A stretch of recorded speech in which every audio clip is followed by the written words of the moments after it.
Je voudrais, au nom de M. Cheikh Hadjibou Soumaré, président de l'Union économique et monétaire ouest-africaine, et à mon nom propre, vous souhaiter la bienvenue à cette concertation régionale préparatoire à la 21e conférence des parties sur les changements climatiques prévue à Paris en décembre 2015. Monsieur le ministre, Mesdames et Messieurs les ministres des États membres de la CEDEAO, de l'UEMOA et du SILS, chers invités, permettez-moi de vous exprimer ici toute notre reconnaissance et notre profonde gratitude pour avoir accepté d'abriter cette rencontre et mieux, d'honorer de votre présence la cérémonie qui nous réunit ce jour, malgré votre calendrier certainement très chargé. Nous interprétons votre présence parmi nous comme le signe de votre engagement sans faille et de votre implication personnelle dans la préparation de la sous-région au COP21 à Paris, événement planétaire que le monde s'apprête à vivre. Chers invités, Mesdames et Messieurs, la variabilité et le changement climatique sont aujourd'hui une réalité. Les preuves scientifiques et les faits empiriques nous démontrent que l'accélération du réchauffement climatique entravera durablement le développement de nos pays. En effet, nos villes et nos campagnes font face de manière récurrente à des épisodes d'inondation et de sécheresse.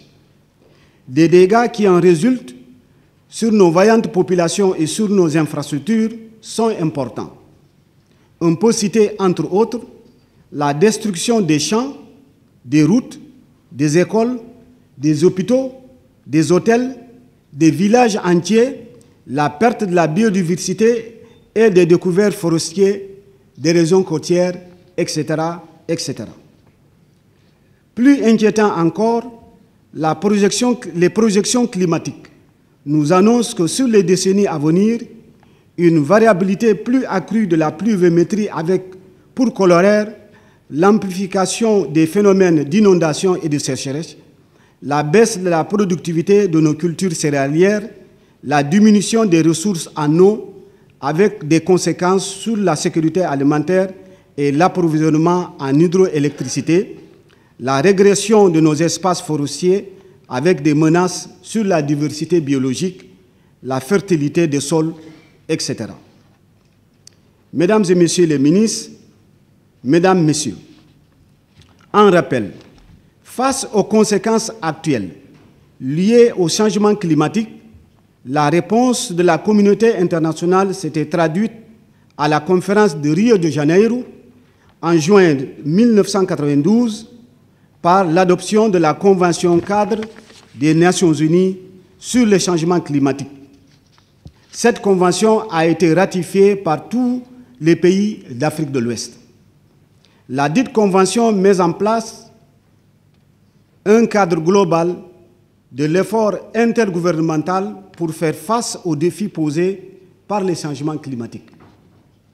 En vue de renforcer cette convention, le protocole de Kyoto a été adopté lors de la 3e session de la conférence des parties.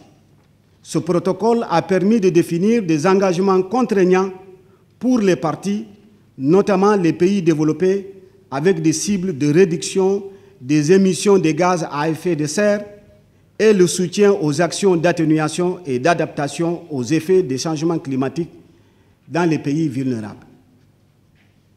Mesdames et Messieurs les ministres, chers invités, dans le cadre du renforcement des efforts globaux pour la lutte contre les changements climatiques, les pays parties de la Convention cadre des Nations Unies sur les changements climatiques envisagent d'adopter à Paris, en décembre prochain, un nouvel instrument juridiquement contraignant dont l'objectif est de limiter le réchauffement climatique en dessous du seuil de 2 degrés Celsius. Il s'agira de remplacer le protocole de Kyoto, jugé moins expressif. Au-delà de la limitation du réchauffement climatique, les États ouest-africains doivent s'organiser pour une meilleure prise en compte de leurs préoccupations dans ce nouvel instrument en négociation. C'est dans cette optique qu'une feuille de route régionale a été adoptée en février 2015 par l'UEMOA, la CEDEAO, le SILS et la BOAD. Il s'agit d'appuyer la préparation des États membres pour une participation efficace à la 21e conférence des parties sur le climat. À ce jour, Monsieur le ministre, plusieurs activités ont été conduites par les institutions régionales dans le cadre de la mise en œuvre de cette feuille de route conjointe. Ces activités couvrent un large spectre de thématiques allant de la méthodologie de formulation des consultations prévues et déterminées au niveau national à la mobilisation de la finance climat en passant par les ateliers de renforcement des capacités des négociateurs. Monsieur le ministre, Mesdames et Messieurs, chers participants, la présente rencontre constitue la dernière étape de la préparation de la région au COP 21. Elle nous permettra de proposer des recommandations ainsi que les messages clés à l'intention des responsables politiques de notre sous-région.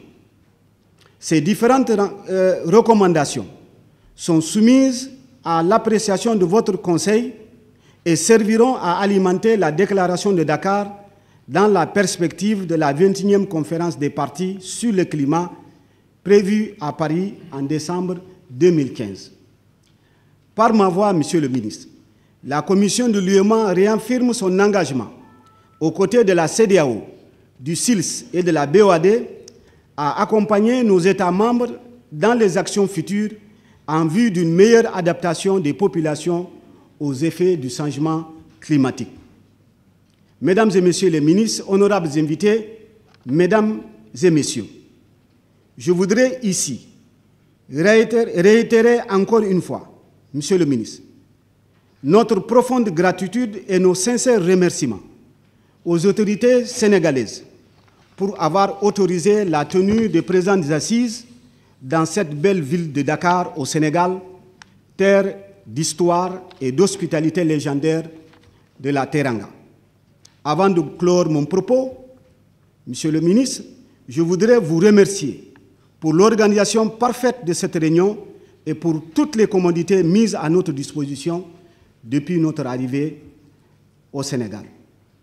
Je voudrais également remercier les partenaires techniques et financiers qui nous accompagnent, notamment le PNUD, l'ambassade de France et l'IFDD pour leur contribution très significative à l'organisation de la présente rencontre.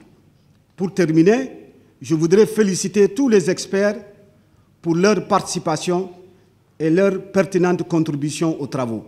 Je vous remercie de votre très aimable attention.